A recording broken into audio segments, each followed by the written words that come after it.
One of the huge mistakes people make is trying to force an interest on themselves.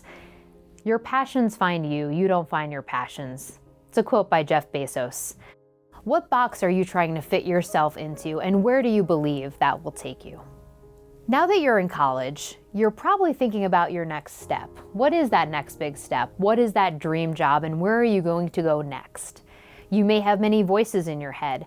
Maybe they're your parents, maybe teachers, advisors, peers, or society telling you what you should be and what you should do. Take some time to reflect and take some time to look inwards as to what your next step will be. For me, that next step was a voice inside my own head. I didn't have parents that told me what I had to do or what school I needed to attend or what I should be. They let me take the path that I wanted to choose. For me, that was business school, and for me, that was finance, looking at spreadsheets and numbers.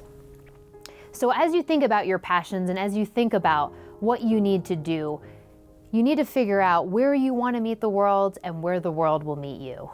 And here's how it went for me. In 2005, I joined the Burns School of Real Estate and Construction Management, and I loved this degree, and it ignited my passion. Being an analytically minded person, somebody who likes to network and build connections, this degree fit me really well.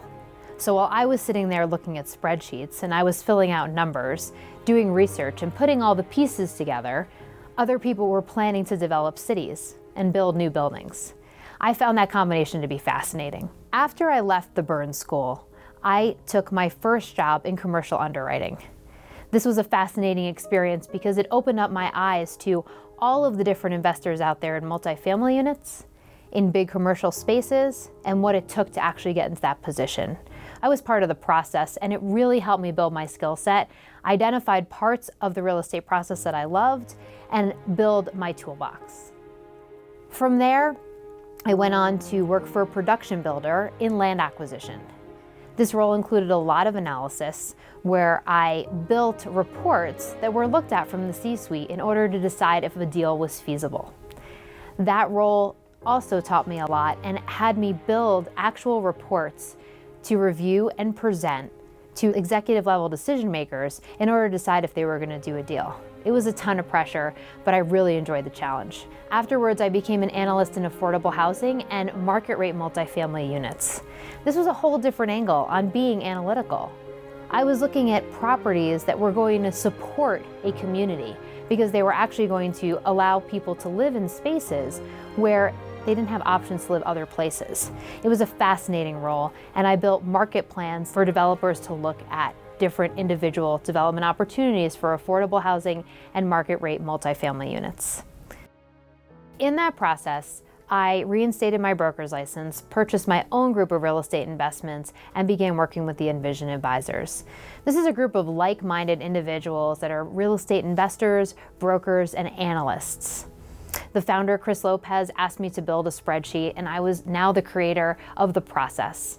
From there, we started marketing the tools that we have built to work with people on their portfolios. And that portfolio analysis process allows us to look at each individual investment that somebody holds and build it to achieve their goals.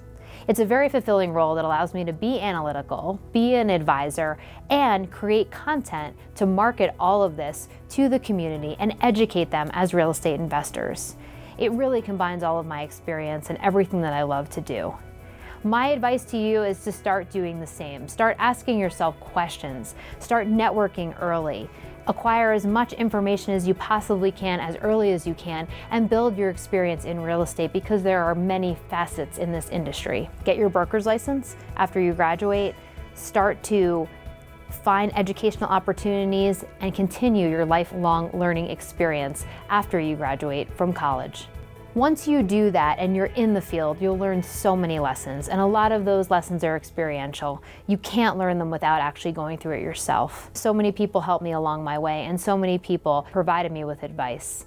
If you're interested, please send me an email and we can have a brief session to answer questions that you have about your real estate career.